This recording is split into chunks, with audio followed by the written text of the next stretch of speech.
Hello, and welcome to our first webinar of the Young Alumni Lunch and Learn webinar series, hosted by Trinity University's Office of Alumni Relations. My name is Sydney Lopez, and I serve as the Young Alumni and Student Programs Coordinator here at Trinity. I'd like to welcome and thank you for attending. This new series is one of many offerings our office will launch in the coming months, geared specifically for our young alumni community. Today's session is titled Smart Financial Moves in Your 20s. Before we get started, a few housekeeping items. For those of you watching live, you have joined us on the webinar platform via Zoom. This may look slightly different from a regular Zoom meeting. You will only be able to see myself and the speakers' video feeds throughout this afternoon. If you have any questions for our speakers, please use the Q&A function found at the bottom of your Zoom screen. I will keep an eye on this as we continue our conversation and pass along your questions to our speakers. Additionally, this webinar is being recorded and will be uploaded to our YouTube page after for your continued viewing. All right, now let's introduce our guest speakers for today's session. First, I'd like to introduce Charles Houston, class of 2009. Charles serves as the Vice President for Commercial Lending at Broadway Bank here in San Antonio, Texas, where he helps individuals and businesses obtain funding. In his career, he has also worked for Frost Bank, BMC Software, and the Argo Group. Charles graduated from Trinity with a Bachelor's of Science in Business Administration with a concentration in accounting. While at Trinity, he was a 3-year starter on the basketball team and was named Defensive Player of the Year for the SCAC conference for 2 consecutive years. As a student, he was also involved with the Black Student Union and Phi Sigma Chi. As an alumni, Charles serves on the board of directors for the Trinity University Alumni Association Board. Welcome, Charles. Our second guest speaker is Pete Markovich, also class of 09. Pete is a wealth advisor for the Chief Compliance Officer for the 994 Group, a financial services company based in Austin. Pete brings a 12-year career in the financial services industry, working as a financial planner, as well as a platform consultant for financial advisors across the country. He has a unique blend of institutional industry knowledge and an understanding of the many ways to provide financial advice to clients. He received his Bachelor's of Arts in Economics and Business from Trinity University and his Master's in Business Administration from the University of Texas McCombs School of Business. Additionally, Pete has also earned the Certified Financial Planner designation in 2012. As a student at Trinity, Pete was a member of the basketball team, participated in the Student Managed Fund and the Economics Honor Society. He and his wife have 2 children who bring them joy and excitement every day. Welcome, Pete. All right, so with my introductions now complete, I will turn it over to our speakers to discuss today's topic. Thank you. Thank you, Sydney. Appreciate it. Really excited to be here today, and I'm glad to see all the names and just everybody who's joined today. Trinity is obviously a place that everybody here on this call probably loves, and it's just very near and dear to all of our hearts. The Alumni Association is small relative to a lot of big schools, but we're certainly a mighty group. So I'm just excited to kind of be reconnected and talk with everybody today. So we built a presentation to go through 11 considerations just for your finances and really as you sort of embark on careers. And I want to be clear that the title talks about financial moves in your 20s. Making money moves. I'm sorry, making money moves in your 20s. To be clear, thank you, Charles. Gotcha. And I forgot what I was going to say now. So okay. The title's Making Money Moves in Your 20s. This is not, only for your 20s. If you turn 30 this year, it's not like all bets are off here. We have clients come in every day that always feel like they're starting too late or they've done something wrong. Just, there's some sort of, like self-deprecating something involved. It's not the case at all. A wise man once said that the best time to plant a tree is either 20 years ago or today. So wherever you are in your career, life, family, finances, whatever it is, these will kind of hold true regardless. So not just for everyone in your 20s. So I'm going to share my screen and we're going to go through the PowerPoint. We told Sydney that if there's a bunch of questions coming in along the way, we'll just answer them. We want this to be interactive. That's what we prefer. That's what I prefer. And Charles is going to jump in and ask questions and just, make sure that I'm staying in line throughout this process. So I'm going to share my screen. And I just want to make sure before I begin that everybody can see it. So Sydney, can you just nod or let me know if everything's showing up? All right, so we have some lovely Bitmojis thrown in throughout the presentation too, just to make sure you're paying attention. So we've already done introductions, so I'll go to our first slide and then I'll start the slideshow here. So I think what you'll find today is that our firm and our approach is a little bit different relative to other financial advisors. My career has allowed me to kind of see the good, the bad, and the ugly of the industry, and that's really shaped how we run our process, our business, and really how we communicate to our clients. So today, what I don't have is a silver bullet. I'm not going to tell you to just put everything in GameStop or anything silly like that. There is no silver bullet. I'm going to talk through 11 considerations that are really, beginning with principles first, and then we'll get into some technical stuff with markets and different account types. Really what we think in our approach just sort of marries art and science. There's a lot of science and data that goes into investing. However, but if you skip over the art piece of it, you're going to miss the bigger picture for yourself. And so that's where we're going to start today. And I'm just going to start the slideshow here. So when we're thinking about finances, first of all, what we are not trying to do is just have you die with the most money. This is not just a get rich quick scheme. Your money is a tool for you, for your family, to actually experience joy in life. So the quickest sort of observation and consideration to talk through is first and foremost, Charles, will just make it a quiz. If you die with the most money, what are you? You don't. You're still dead, right? So we need to make sure that we're thinking about your money in the context of, how do you want to use it? And that leads us right into, what is money in the first place? And we all learn this at Trinity or in high school, sort of in our first economics class. When you make your paycheck every 2 weeks and that rolls into your bank account, that either has time value or it has use value. And each one of those represents, something that you could then do with that money. So the first choice you make is, do I spend it on things that I like? That's use value, or do you put it to work with time value and actually gain interest and compounding and all that good stuff? What's interesting is over the course of time, those values change. So the title of the presentation, Making Money Moves in Your 20s, which has to be a reference to Cardi B. Gotta be, for sure. It has to be. So when you're in your 20s, you have a high amount of time value. You just physically have a lot of time to let your money work for you. As you get older, you naturally just have less time to actually have your money working for you. But the other side of it is the use value goes up.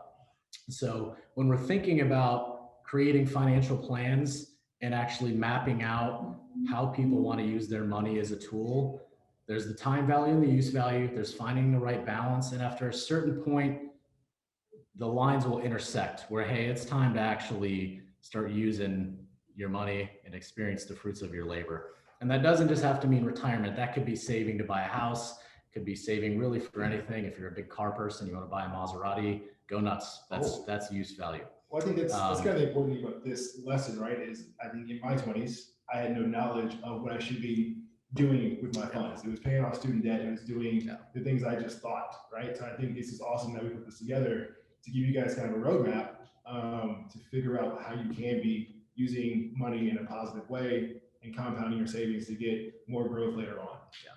But it's really important to remember that you have to start with your why. All right. And your money is not just there to make you rich and just compare bank accounts with people to just for the sake of doing it.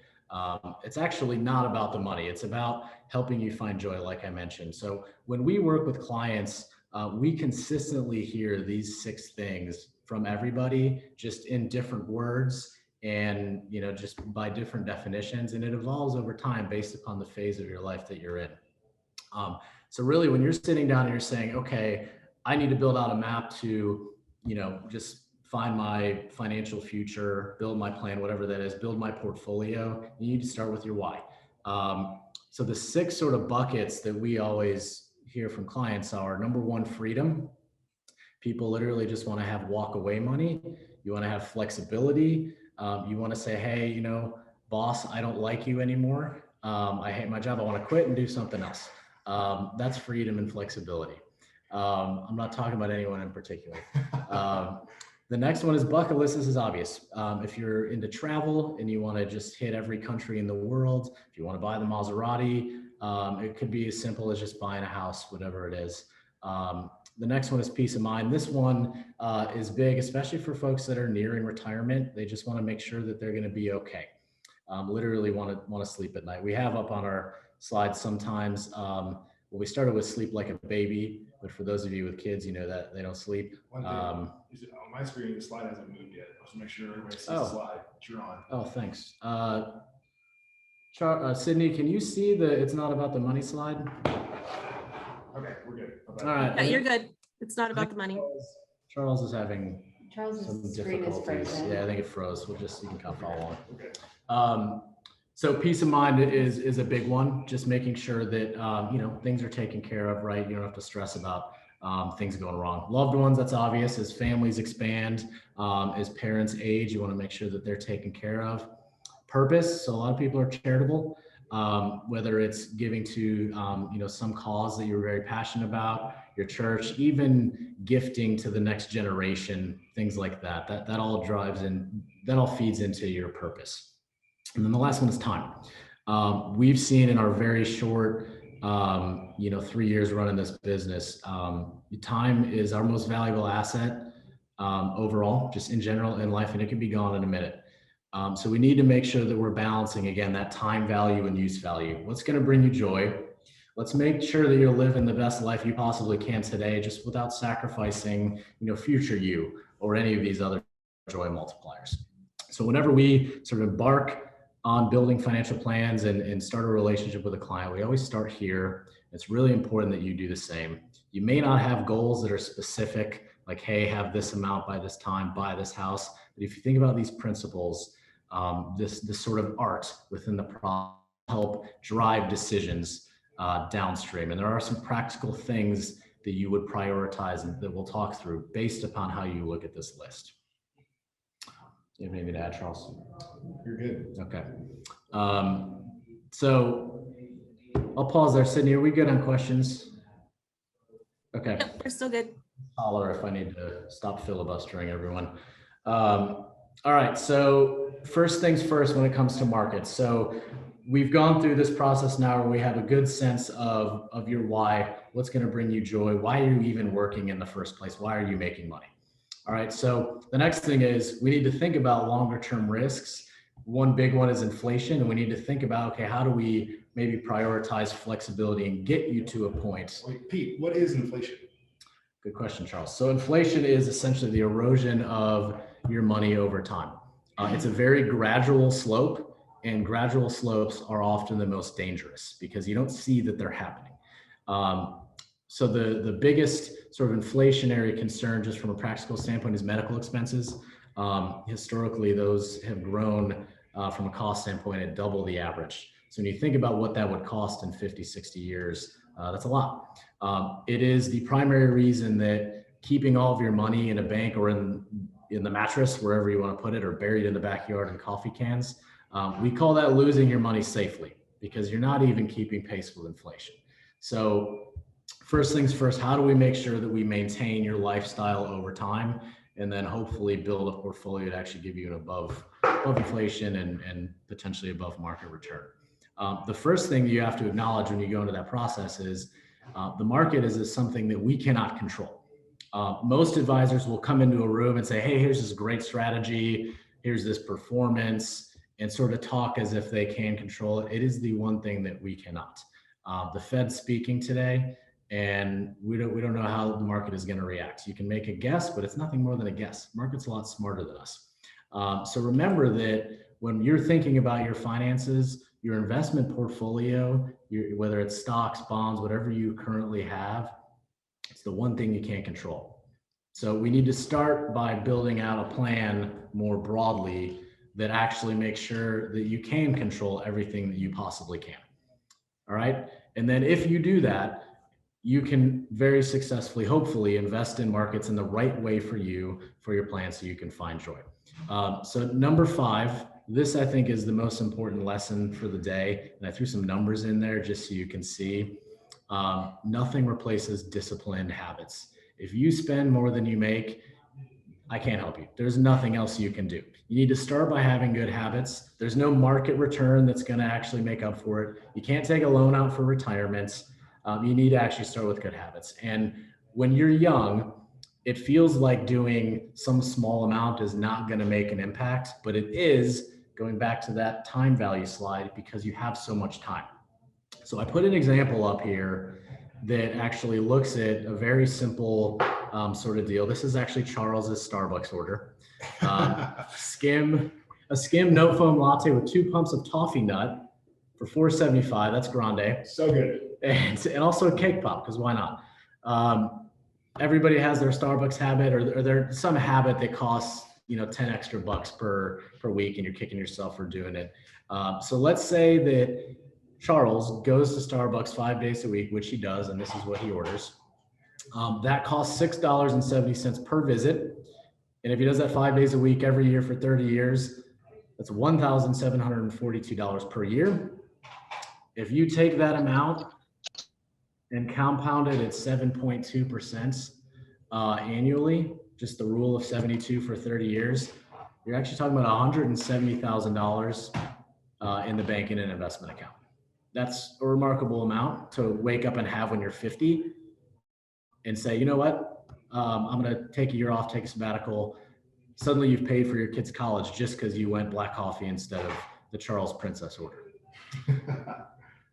So big lesson here, nothing replaces disciplined habits. And I have this little sort of bolded quote here at the bottom, because we see it every day. There are teachers that retire as millionaires every day in this country. There are also millionaires that go bankrupt. It all has to do with discipline, and you need to really just start there and think about how you can create some excess cash for yourself. And there is Charles and I enjoying the latte. My beautiful latte. Are we good on questions, Sydney? All right. Excellent. We actually just got a couple questions, several questions. They say space out as needed. One, there are a million budget apps and programs. Any that you suggest? And then I can continue to filter the other ones for you. Do you have any views? I'll start. Yeah, I'll start. Upgrade. So, and we're Charles is upgrading his system now to get on, right? Tell Sydney. We upgraded. Yep. Yeah. Oh, I'm sorry. Hey, Sydney, can we upgrade Kristen's deal to his? We switched computers because he was struggling. Or his computer was struggling. I was struggling. Sorry. It was me. Okay, so from a budgeting app standpoint, the one that people use most commonly is mint.com. We actually provide one for all of our clients. The main question is, whatever you use, just understand how they're selling your data. And you can ask them, you can check the privacy policy. A lot of those companies will sell your data because you're kind of the product and they just provide the tool. So mint.com is the one that people use most successfully. And then Quicken's the other one. It's a little bit better. You can do more with like balance sheets and income statements and things like that. So Mint and Quicken, and then for any of our clients and most advisors, if they're good, I would hope would provide you something as well. I used Mint early on, and then I'm actually a client of Pete's. And so their program has been great for me to just kind of dig in. I think as you start looking at your finances, it's great to keep kind of a cash flow balance of what your expenses are, what your end of the month kind of balances and income. And then at that point, you can start projecting out what goals you want to look at to achieve it along the way as well. But I think for everybody who's on this call, it'd be a great challenge to yourself to start kind of identifying your goals, one, and then tracking your spend to get there. I hear about a new budgeting app like every day too, but those are the two that I've seen people use successfully. Is there another question, Sydney? There is. Another question is, how have you seen COVID impact financial planning for young adults? Yeah, that's a really good question. It's a big wake-up call, I think. It was unfortunate, but also looking back as a benefit, we started our careers, Charles and I, right during the last crisis, 2008, 2009. That lasted 18 months. We couldn't get a job to save our lives. And actually, I fell backwards into a financial planning role, and here I am. Things just work out in a weird way. So I think that the last 10 years were actually historically pretty smooth from a market standpoint. It was just a lengthy bull market as we came out of the last crisis. Statistically, we have a crisis every 5 years. So we were overdue for just something unexpected. So it was a big wake-up call, I think, for people where this is their first crisis where you wake up and go, wow, this is a lot of uncertainty. I don't know what's going to happen. There's a ton of volatility. So it's affected, I think, people in some ways in a good way. We took more calls sort of inbound, like, hey, I got to get my thoughts together and understand the real risks that I'm facing. So I think overall, we're still learning so much about all of it and just the whole crisis. There's so much that could be said, but I think from a financial standpoint, in many ways, it was a wake-up call, which is good. We kind of needed it, I thought. And people who really had a plan and stuck to it ended up coming out of it really better than they started, which is pretty remarkable. On the banking side, there was PPP funds came out, stimulus checks came out. So we saw an influx of cash coming into the bank, which was quickly spent on employees or people going out and doing other things to survive, right? And so I think looking at it from a banking side, we're working with our customers saying, all right, these are options that you have. We see this bank in the account, interest rates are super low on checking accounts. You're making very little money. So are you working with an advisor? Who are you talking to? What are things going on? These are the conversations I'm having with my customers on the business side and hearing kind of what they're doing with their money. So it's been a lot of conversations come out of this. And as Pete mentioned, there's a lot of uncertainty to figure out what's next. But to his point, I think if you have a plan on the personal side, you're working to stick to it, being consistent with it, there's opportunities out there. Yeah, we told all of our clients going in, well, we kind of joked that we knew this was coming because we planned for it. You have to plan for the inevitable ups, downs, crises, all that. If you don't, that's when you kind of get in hot water. We didn't know when or what or how the crisis would unfold. Nobody did. Nobody ever does. And that's actually a lesson that we'll talk about here in a little bit. But like so many things, some good came out of it, a lot of negative as well. And it's always a tug of war. So I hope that answered your question. We kind of talked a lot about that. It's obviously a big topic. We can go into it. We've got one more question, and this might be something y'all will continue to mention, but we have a couple about thoughts on investing in rental property versus buying a house. Are you throwing away money by renting an apartment as opposed to buying a home? And then we've got a couple others, like how do you invest to save for a house? Investing for retirement tends to lock up those savings, or you can't take it out without penalty. Curious on your thoughts there. Yeah, okay, that's perfect. That's walking us into actually the next couple slides. I'll address the rental property deal real quick. We have a ton of clients that do rental properties, and they're in all phases of the life cycle, trying to exit the deals, just cashing in on all the rental income receipts, having paid off all the mortgages, and also trying to enter, the right properties and make sure it makes sense. What I tell you is you got to start with your joy multipliers. That's the key driver. Joy multipliers? If you run the, I like it. No, I got you. I like it. Right, the 6 things we talked about before. If you run the numbers on rental properties, it's like, wow, this is the greatest investment ever. I get rental income, someone else pays the mortgage, plus the appreciation. The numbers won't lie. It's more of an art decision for you because you're gonna have to be a landlord. So if you can sort of create the sweat equity for yourself, roll up your sleeves and stick to it, It makes a lot of sense. Make sure that you start with a plan to exit. So either choose to be rental and create an annuity for yourself, or choose to flip houses and exit. Don't go in with this like, we'll start and try. Just create a plan and be disciplined and stick to it. Otherwise, it'll be a challenge. One thing we're going to talk about later is liquidity. So be wary of having too much really of any asset, especially illiquid assets. If you think about COVID and you ask yourself, do I want to be a landlord during COVID? And in Austin also, we had and in San Antonio, a crazy ice storm. You got to essentially rebuild a house at the drop of a hat. Oh, and you have a day job and probably a family. A lot that goes into it. But if you're a landlord during COVID, unemployment skyrockets, the family renting who you've developed a relationship with suddenly needs a break in your rent. Are you going to let them have the break? Are you going to foot the bill? There's a lot more that goes into it. And liquidity is so important because you could very quickly be in a bind where you have to cover all the expenses yourself out of pocket. So in summary, when you're thinking about it, start with an exit, either do the rental or flip. Make sure you're willing to put in the work and just roll up your sleeves, because it's not going to be easy. And also run the numbers on the worst case, like assuming you have vacancies or assuming the inevitable crisis hits. If you don't do that, it's just going to feel like, oh, this, I can't lose with this. And that's totally wrong.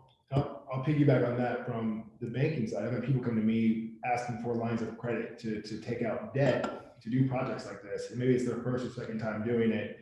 And with somebody that young trying to get green, I would say, trying to get into that game, to Pete's points, when you have those negative events that happen, if you racked up debt, although there's breaks for your tenant, they may not be able to pay for a couple of months. On the banking side, there may be some breaks where there's a break in payment for a month or 90 days, but that's just going to build up that interest and principal. You're going to have to pay it back at some point, right? And so I think it's a hard thing to do to get into. And on the banking side, we're going to be very, very conservative about how we lend money on projects like that with people that are so green. So it takes a lot of effort and work to do it. There's obviously an upside, but to Pete's point, it's going to take a lot of work out the gate to get that done. Yeah, just make sure you're considering the liquidity risk. So the next couple slides are actually going to address the other questions. So I'll just keep. So number 6, let's assume you've gone through, you've figured out, flexibility is my priority, and how do I use my money to get me there? You've created disciplined habits. You stop buying the toffee nut latte. You got a little money to invest. So what do you do? Which account? In our country, we are trained to save for retirement, and like that's it. Everything you read, it's just so focused on retirement. It actually drives me crazy. Most people that we see that are sort of mid-career have saved in 2 places. It's their bank account and then their 401k or their IRA, whatever retirement alphabet soup you have access to. And in between, there's a lot of life to live. So one of the questions was, what's the best way to save for a house? And there's penalties for all these types of accounts. If we zoom out, you need to think about how to diversify your types of accounts. So we talk in our client meetings all the time about diversification of investments. And if you Google that, it's all over every financial media outlet ever. Diversifying your types of accounts is equally, if not more important than diversifying your investments. And the reason is you are naturally building in flexibility for yourself and for your plan, and you're funding certain time periods of your life. So when we're thinking about it, we always pull up the spectrum. First of all, definitely save for retirement. Don't save so much that you have no money to save. You got to find that right balance. A lot of that has to do with your budget and just kind of understanding your cash flow needs. Also, for retirement accounts like IRAs, individual retirement accounts, and 401ks or 403bs if you work for a nonprofit, you can't access those funds until you're 59 and a half without a 10, and a half. I don't know why. Without paying a 10% penalty, and anything you pull out's ordinary income. There are exceptions, and there is one for a first-time home buyer for that type of stuff. But that exception only waives the 10%. You still got to pay ordinary tax on the money that comes out. So theoretically, you could use those accounts. We generally don't recommend that because suddenly you have a higher tax bill when you need to make your down payment and things get a little tighter than you really want them to be. But wipe 59 and a half out of your head. So when we're thinking about, okay, where should you save because you have excess money? Your retirement accounts really should be for age 72 and older. And the reason is opportunity cost. So with these accounts, you get a tax deferral benefit, and you want to maximize that tax deferral because it's additional compounding. We already saw the Starbucks effect. So additional compounding on taxes saved over time has a very large impact from an opportunity cost standpoint, especially when you're peak earning years and peak net worth years, just because a percentage of a higher number is a higher number. I said that right. Percentage of what? A percentage return on a higher number is a higher number. Sure. Yes. Relative to a percentage return on a lower number. Absolutely. So you really want to push off the use of all those accounts as long as possible to maximize the opportunity cost and the value you're getting out of them. Now, this non-qualified bucket is where we generally have folks save for houses, for the bucket list, even for college in some cases, depending on the state that you live in, because you can use it penalty-free. Anything you sell, you might have some capital gains, you might not. There are strategies to kind of harvest those. We call it the bucket because you just use it for whatever you want. There's no restriction. So kind of a broad question, but if we're looking at these buckets with the 401k and this conversation, what are kind of the percentages of your income you should be putting into these buckets? If you can break that down. Yes, good question, Charles. So it varies. I mean, it depends, right, on your financial plan, number one. But generally speaking, if we can get people saving between 10 and 20% pre-tax, generally we do pre-tax, and there's exceptions obviously to all of that. But 10 to 20% pre-tax of your salary, just sticking with that percentage. So as your salary grows, you're naturally saving a little bit more. That's a really good savings rate for retirement. And typically in that 10% ballpark, you're not going to hamstring yourself for, budget wise too soon. Now, there are some years where we say, okay, we sit down and a client wants to buy a house in that year. Well, you know what? If you really want that house, it's okay. You can not defer to your 401k. Like, nobody's going to be mad at you. If that means you get a little bit extra for the down payment. So it all kind of depends, but generally that 10 to 20% range is a really good savings rate. And part of that, you look at your employer, look and see what their match is, right? So I think a big part of that is some employees match 3 to 5 to 6%. And so I would say that's free money. Whatever they do, match that percentage. At minimum, yeah. At minimum, do that. That will set you up well for the future. And you can kind of go back and look at your other investments from there. So when it comes to buying a house and potentially throwing money away or renting, first of all, really good place to save for a house is just a non-qualified investment account, and you can invest it the same way you can invest your retirement.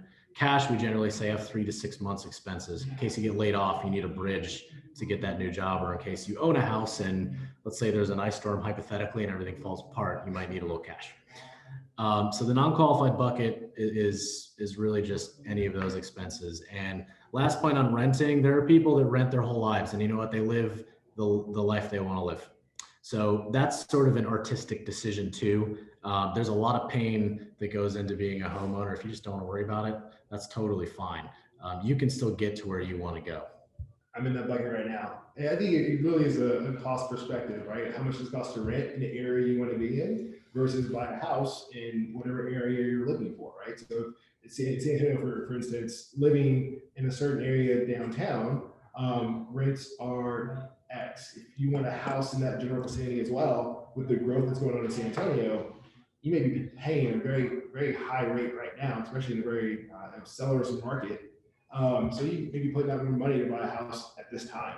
Do you want to move out to the burbs, right? You pay a little less and get more house, but are you going to be driving? You'll be happy.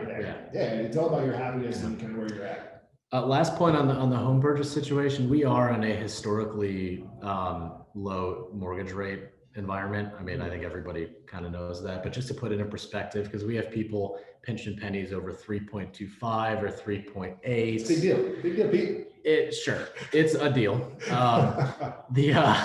The reality is in the 1980s, mortgage rates were 18%, 16%. We're just in a really good place from a mortgage standpoint to buy. So I don't know. We don't know what the future will hold. It's impossible to know that, but seems to me the rates inevitably will only go up. They're creeping up right now. Yeah, they are. Having them go down dramatically just seems implausible, but I just wanted to make a quick comment. So really quick on this same topic, thinking about the types of accounts to invest to, and Charles's point about, or question about how much to save. There is always a big push in the media and just in general, wherever you talk to people about money, whenever there's a tax bill, or really whenever there's a potential tax increase coming, to look at Roth IRAs, because people will say, oh, taxes will be higher later, so I should just pay it now. And it's a very flawed way of thinking. So what's very important when you're thinking about where to save is to not think in a silo. So when we're looking at just whether a 401k or a Roth 401k or an IRA or a Roth IRA, first of all, diversify across types of accounts. You should probably try to do both, but there's opportunity cost as a young person, especially to giving away tax benefits today. So really quickly, let me just go through these. I'll talk in context of the IRA. So with an IRA on the left, a traditional IRA, you get a tax deduction up front, unless you make too much money, which congratulations. So you would get a tax benefit up front, and then you get tax deferral along the way. So anytime you sell, you don't have to worry about taxes. And then at age 72, you have to pull money out, and that's taxed at ordinary income. When you're 72, I highly doubt you're going to have actual income at the same level you do when you're 40, 50, whatever it is. You're taxed on income, not wealth. Two different things. The Roth IRA, on the other hand, you put after-tax money in, so you don't want to get a deduction, so you give up a tax benefit, then you get tax deferral. But because it's after tax, you can let that thing just compound as long as you want. There's no required age to start pulling it out because you've already paid tax on it. Now, what people always want to do is say, okay, let's do the Roth. There's a huge opportunity cost to the tax benefit. So I'll just give you a quick example because you don't want to walk away from this scenario. So let's say you make 100 grand and you want to put in 10% of your salary into the 401k. That means you put in 10,000 bucks and you also get the deduction. So that means you're only taxed at 90,000 instead of 100. So if your tax rate's 2,500 bucks, 25%, that means you get a tax benefit of 2,500. If you think back to that Starbucks example, that was only 1,782 per year. So now you're talking about, I save 10%, I get 2,500 back, that goes into my bucket account, which can then be compounded. Suddenly you wake up 25 years later, 30 years later, you got a few hundred grand in your bucket account, you funded your 401k, and then there are strategies to think about also funding the Roth along the way. So don't give up that opportunity for tax deferral, the deduction, and then the compounding of that extra money. Doesn't seem like a lot, but it is. Playing the long game. Any questions there? There's a lot of information. So if you have any questions with that, it was great. It was great. I had questions on that for sure. That was a lot of It's a great information. slide. Thank you, Charles. Yeah, is there any questions, Sydney? That was a lot. We've got some other kind of general questions. I haven't received anything specifically on the IRAs just yet, but. Well, yeah, whatever you want us to answer them, Sydney. Sure. Okay, so now we've said, okay, you have some excess money. Where should you save it? The answer is try to diversify, but depending on when you want to access the money, you would prioritize either your bucket account non-qualified or retirement later in life. So it's sort of art that's involved there, and just need to be mindful of opportunity costs. So number 7, okay, you have these accounts. What do you do with them? Bitcoin, Dogecoin, GameStop. I keep saying Dogecoin. Dogecoin. Is that the future? This is being recorded. Just disclaimer: this is not an investment recommendation to buy Bitcoin or Dogecoin. So you have to make an important decision though. So once you have these accounts opened up, do you invest or do you speculate? They're not mutually exclusive, by the way. You can do both. But that is a very important decision that you need to make sooner rather than later. Speculating is a short-term way of thinking where you're making bets on individual securities, themes, trends. The challenge is that's, from a probability standpoint, probably just like playing blackjack. The odds are probably in the 40% range. And as time goes on, the odds of you continuing to succeed at that go down. Investing is more about figuring out your plan, figuring out the right way to save, thinking about the right level of diversification for you and your plan, and keeping that long-term lens for the assets that require a long-term horizon. You just need to find that mix. We're biased. We're very far to the left on the invest spectrum. We don't speculate because we like to say we want to play the house. We want to tilt odds in our clients' favor as best we can. If it's 51%, we have enough time, things will work out, and that's really what we want. So this is a really important decision that you should make. And by the way, you could speculate too. It is, Charles has said Dogecoin a lot today. You can allocate a portion of your assets to just speculate. Maybe you read some stuff, you love to, pick stocks, you're in student management at Trinity, whatever it is. That's totally fun. But just don't have that be the make or break for your entire financial plan. Just create a pocket of money that you can just kind of focus on. Yeah. We did have a question. It says, can you please go over some index funds that are best to look at for people in their 20s? S&P 500 is awesome, but I want to invest in some other index funds that are a little bit riskier and more rewarding. Some tips for what to look for when researching index funds would be awesome. Thanks. Yeah, we can do that. That's a loaded question, and it's going to be tough to be really specific, but I'll try to paint some broad strokes. So the first point, the last point in this slide, and also first point for this question, you need to understand how much risk you even need. So riskier, more return. Do you need to do that? Just consider that, because more risk means when COVID hits and the S&P is down almost 40, you're going to capture all that 40. And you need to make sure that you're okay with that and you have the right time horizon. So start by asking yourself that question: how much risk do you need? There's a spectrum on how you can invest: active on the right, passive all the way on the left. Index funds are passive. You jumped right into index funds. You need to make that decision first. I think indexing is a perfectly fine way to invest. You mentioned the S&P 500. I think the main thing you need to think about is just zoom out, think globally, number one. And the S&P 500 are all large cap stocks, right? So when you're thinking about a diversified portfolio, you have in the equity markets, large cap, mid cap, small cap, you have growth, you have value, you have all these sectors. But the US is also only half of the global stock market. There's a whole world out there, and markets are generally less efficient outside the US than in the US. There might be some opportunity. And I actually have a slide that I'll show in a little bit, just showing international versus the US. And they really take turns historically beating one another in a big way. So to answer your question, I think, first of all index funds, while seemingly look the same, they're not all created equal. Make sure you just look at kind of the costs that go in. Understand there's no free lunch. These people are getting paid, and there's spreads and all these things that go into it that you don't see. I personally would prefer to know what I'm paying and see it versus not know and just blindly think it's free, because that's not a good way to do it. But if you find a good index, company firm, they should have, large cap, mid cap, small cap, and just consider adding in some of those other asset classes, and then think globally too. I think you probably are missing out on some extra diversification, and probably opportunity. And then to close on that question though, make sure you ask the question: how much risk do you need? That's a very important question to ask yourself. Awesome. I didn't mention bonds either, but don't forget about bonds. That's a market that's twice as big as the stock market, and can provide some non-correlation relative to what equity markets are doing. Actually, through March of last year, investment grade bonds were up 8%, and the stock market was down almost 40%. So that's something to think about. So kind of putting you on the spot here, would you recommend any books or websites, or as they're researching these things, what can they be using to help out? Oh, geez. It's not bad. No. That's just a tough question to ask. I actually just gave a friend The Intelligent Investor by Ben Graham. That's a really good one.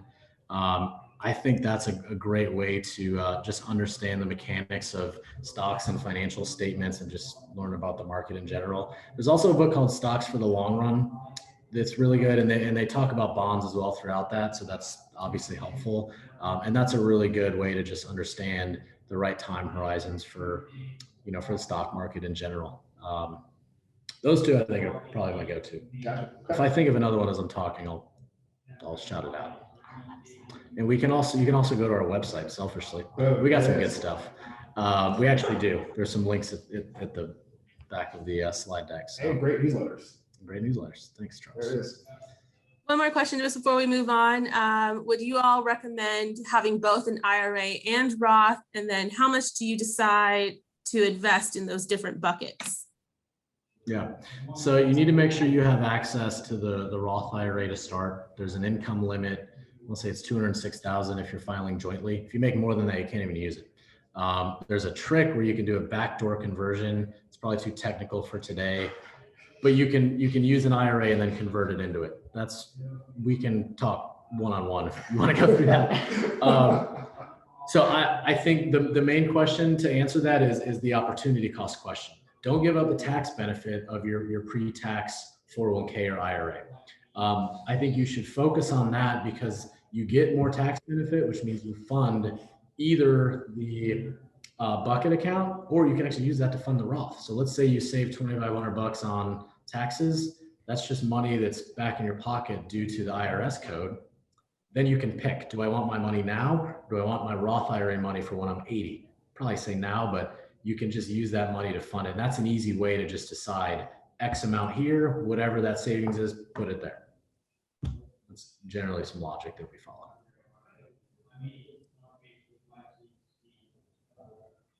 Good. Double check here. Last question. Can you start an IRA for this year and still count it for last year's taxes? The deadline was moved back. Yeah, you can fund it up to when you file the following year for the year before. So even if you file an extension and don't pay formalize your tax bill till September for 2020, you can still wait until then. So it's really common. Great. Cool. All right. Last point, and this is actually sort of tied to the index question as well. I really like this slide because I think people often confuse diversification with being conservative, and that's really not the case. So really, it's all about making sure you own the winners. That's more important than anything else over time. In the short term, it might seem like it, but over time, that's more important. So if you look at this slide here, this is all stocks in the world, all possible stocks from 1994 to 2018. The average for all of those stocks was 7.2%. So let's assume you're speculative, you're trying to find who's going to be the best individual company. And then once you find them, you got to know when to buy in, when to sell. So it's a two-part transaction to win. There's just a lot that goes into it and a lot of luck, frankly. If you're wrong and you don't have the top 10%, and that there's a lot of names out there you could buy, you're only going to get 2.9% compounded for that entire time horizon. A bond would have got you a little more than that over that time period. So why are you even bothering?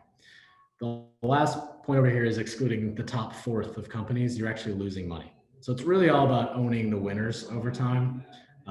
So when you think about all those index funds, large cap, mid cap, small cap, you just want to make sure small cap's done really well the last 10 months. Just want to make sure you have exposure there. The last thing, I just wanted to give you an example of just a thought process to think about when you say, okay, I'm going to decide to invest. This is kind of how we write down our thoughts in 4 points. It's oversimplified just for this call, but so we say our philosophy is rooted in Nobel Prize winning research. We follow the multi-factor asset pricing model for modern portfolio theory. We start by building a plan. We have to consider all the risks and especially we have to consider all the things that we can control. Otherwise, the market is somewhat irrelevant because you're going to have to get lucky to make up for all the things you didn't control. And then when we diversify, start with account types, then asset classes, stocks, bonds, real estate, whatever other asset class, Bitcoin, whatever you want to call it. And then countries, so think globally, that's important. Just don't forget that there's a whole world out there. And then diversify across individual securities. So you don't take on too much single company risk. You got to make sure you own the winners. And then only react to your personal headlines. That's the most important thing.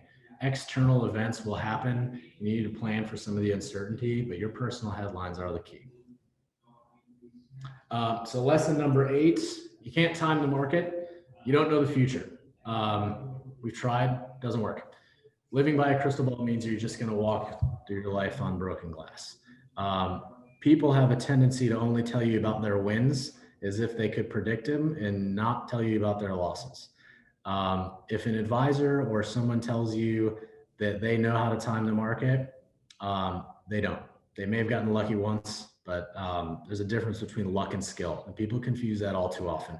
So when you're approaching your portfolio and your plan, control what you can, know what the heck you're doing and why you're even saving. What are you saving for? And then number two, just go in knowing that you want to own the winners, and then you just want to make sure you participate in all of the best days. So this is a chart that looks at the daily return of the S&P 500 from 1970 through third quarter, give or take, 2018, October 11, 2018. Looks like a heart attack. So if you are, it does. I mean, if you're looking at this and you block the S&P, you would probably say, why on earth would I ever put anything into that investment? It's a fun ride. It doesn't look like you're going anywhere. It looks like you're a hamster on a wheel.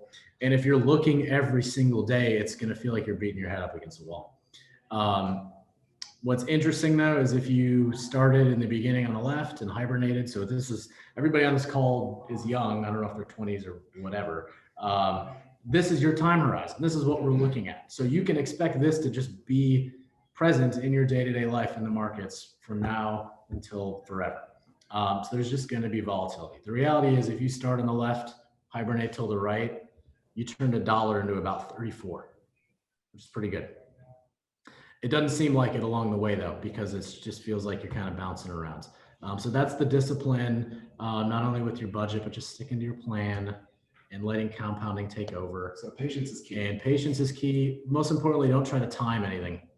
I'll come back to the international piece real quick. That's the same. Well, somebody told me once, buy the dips, ride the rips. I said that? No, somebody told me that. That doesn't sound like It was me. not you, no. Okay, yeah. But timing wise, we have scheduled to get out of here at 1. What time is it? We have 6 minutes. Okay. So you can't time the market. If you screw up and miss the best day, you're going to totally collapse your return. That's the big point.